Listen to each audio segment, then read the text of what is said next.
구약성경 이사야 40장 28절부터 31절 말씀입니다. 1015페이지 이사야 40장 28절부터 31절 말씀까지 우리 함께 봉독합니다. 너는 알지 못하였느냐, 듣지 못하였느냐, 영원하신 하나님 여호와 땅끝까지 창조하신 이는 피곤하지 않으시며 권대하지 않으시며 명철이 한이 없으시며 피곤한 자에게는 능력을 주시며 무능한 자에게는 힘을 더하시나니 소년이라도 피곤하며 건비하며 장정이라도 넘어지며 쓰러지되 오직 여호와를 앙망하는 자는 새 힘을 얻으니 독수리가 날개 치며 올라가 할 것이요 나는 박질하여도 건비하지 아니하겠고 걸어가도 피곤하지 아니하리로다. 아멘. 하나님께서 저와 여러분에게 은혜 주시길 원합니다. 몇 해 전 어느 다큐멘터리에서 본 장면 하나가 오랫동안 머리에서 떠나지 않았습니다. 히말라야 산맥 위를 나는 독수리를 촬영한 영상이었습니다. 그런데 그 영상을 보면서 제가 놀란 것은 그 독수리의 비행 속도나 위용이 아니었습니다. 정작 놀라웠던 것은 그 거대한 새가 몇 시간을 하늘에 떠 있으면서도 날개짓을 거의 하지 않는다는 사실입니다. 날개를 파닥거려야 날 수 있는 건 아닙니까? 우리가 아는 상식으로는 그렇습니다. 그런데 독수리는 날개를 활짝 편 채로 마치 허공에 몸을 맡긴 것처럼 미동도 없이 몇 시간이고 하늘에 머물러 있었습니다. 그리고 어느 순간 마치 마법같이 날개를 한 번 없이 나선을 그리며 순식간에 수백 미터를 솟아 올랐습니다. 나중에 알고 봤더니 그것은 마법이 아니라 과학이었습니다. 독수리는 땅에서 데워진 공기가 위로 솟구치는 상승 기류, 이른바 열기름을 정확히 찾아내는 능력이 있다고 합니다.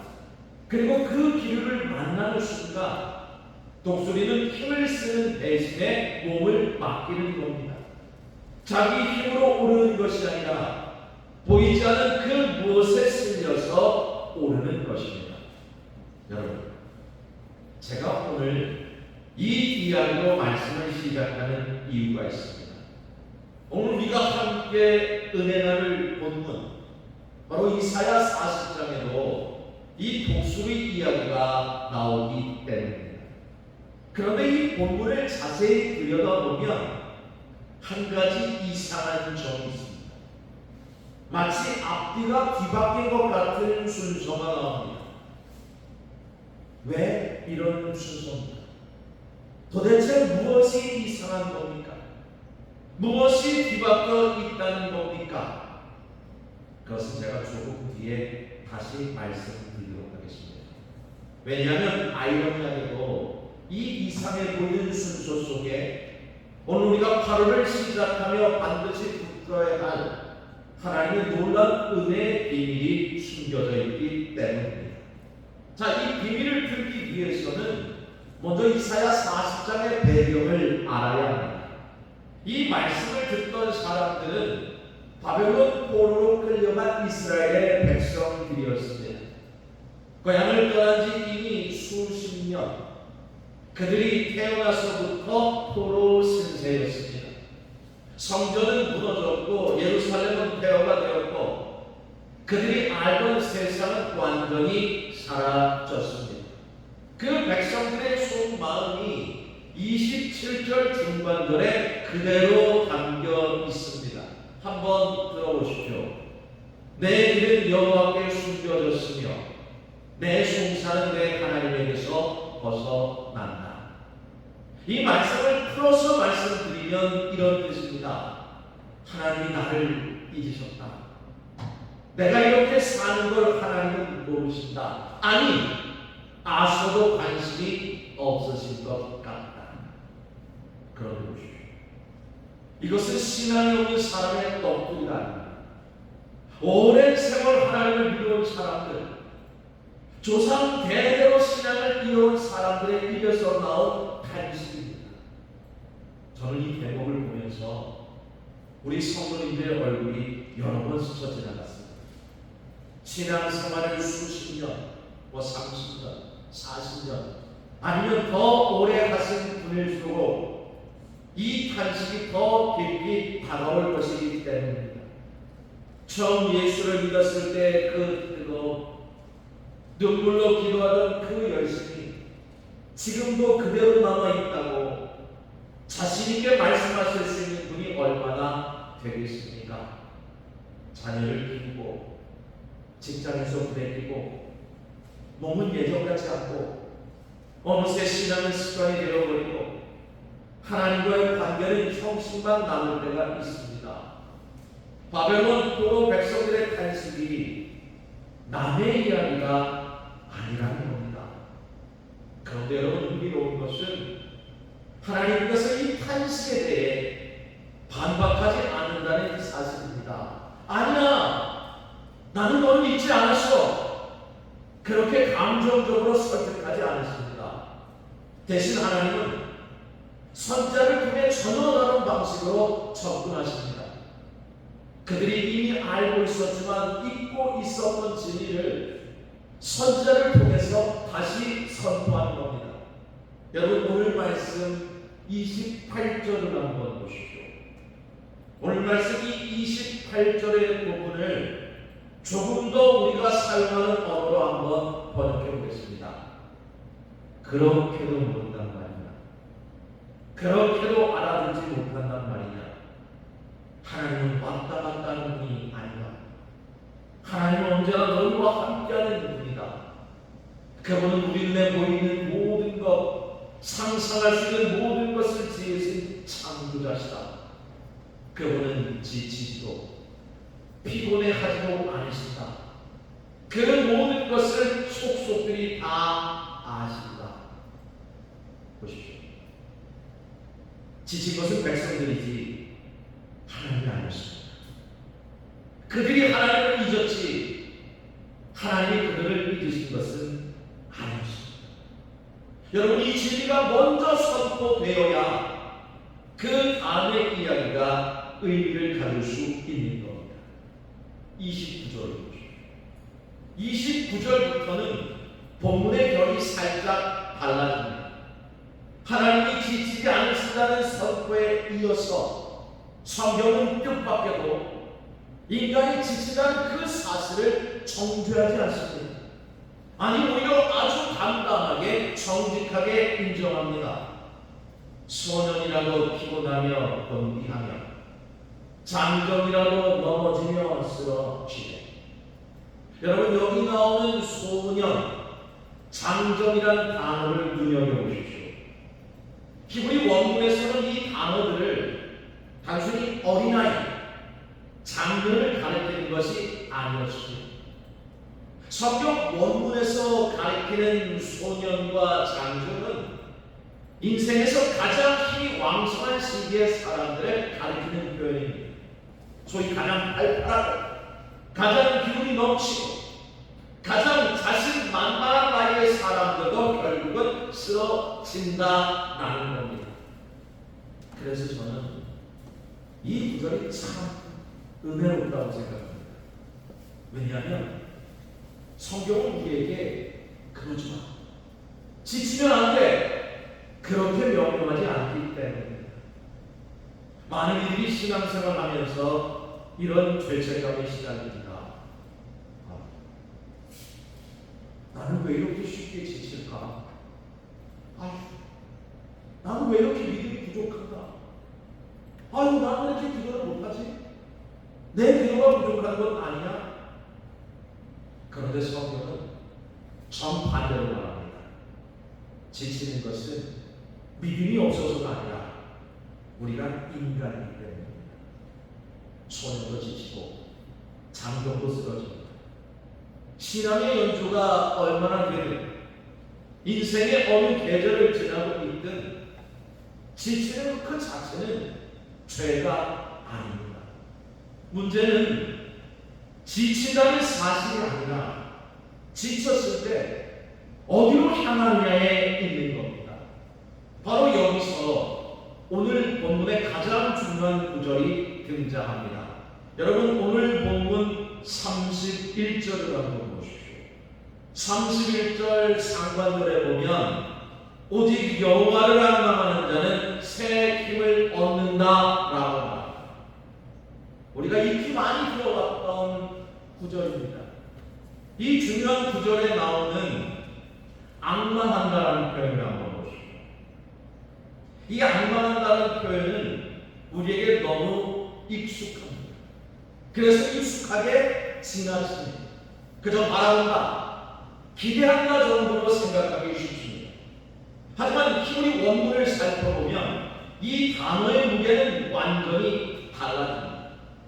여기서 쓰인 앙망한다, 이것은 카바라는 동사인데 본래 뜻은 밧줄이나 줄을 꼬아서 만든다라는 뜻입니다.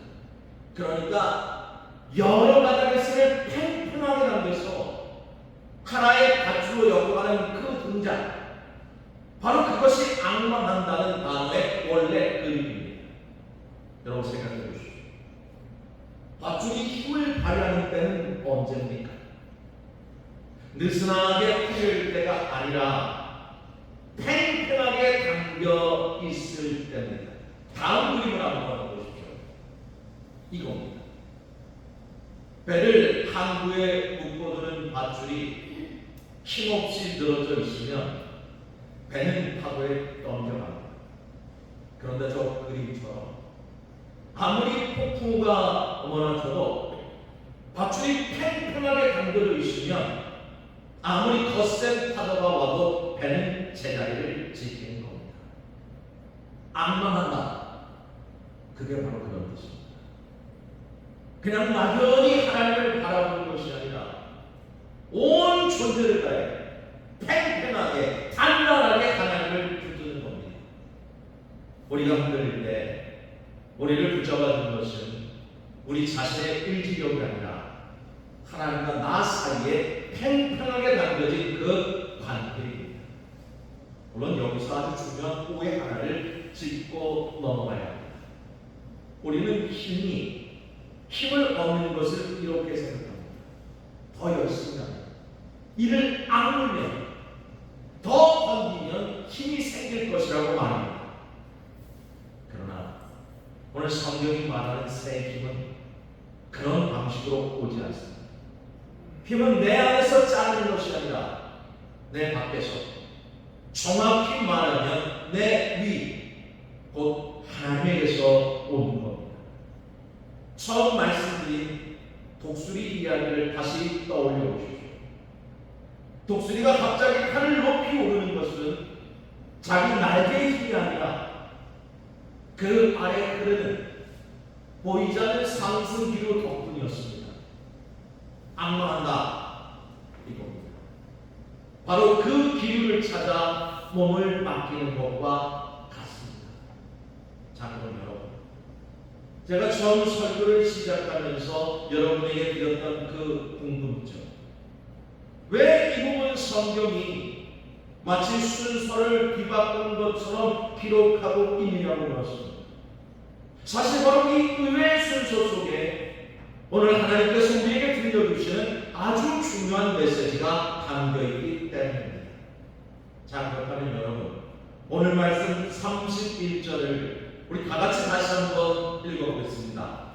오직 여호와를 앙망하는 자는 새 힘을 얻으리니 독수리가 날개치며 올라감 같을 것이요 다른 박질하여도 곤비하지 아니하겠고 걸어가도 피곤하지 아니하리로다. 아멘.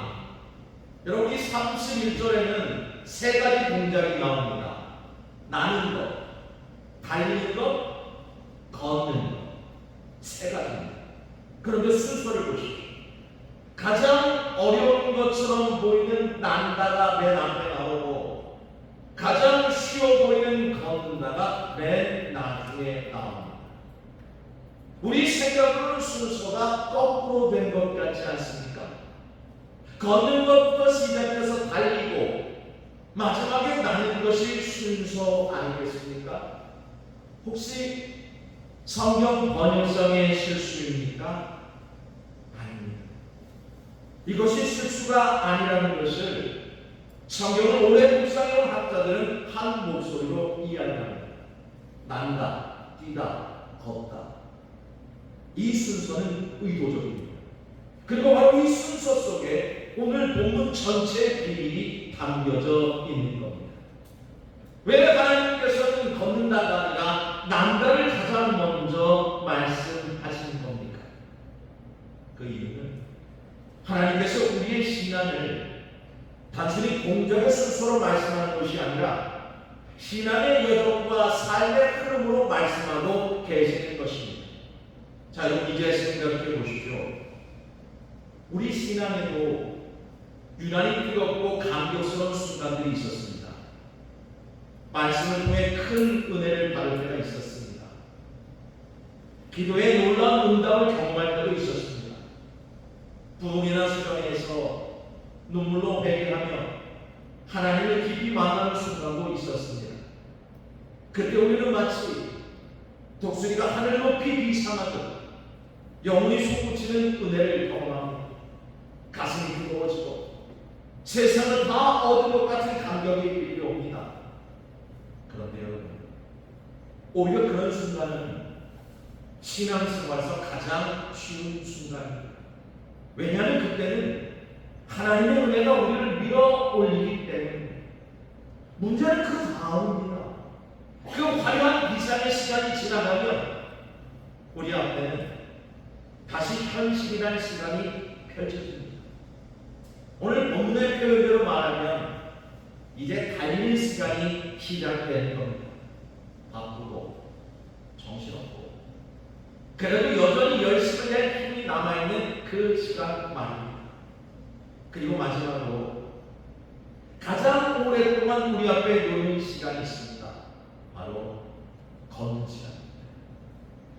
특별히 감격도 없고 눈에 뜨는 기적도 없고 누가 알아주거나 박수 쳐주는 일도 없습니다. 그저 오늘도 말씀을 듣고 내일도 기도의 자리를 지키며 하루하루 믿음으로 걸어가는 그 시간.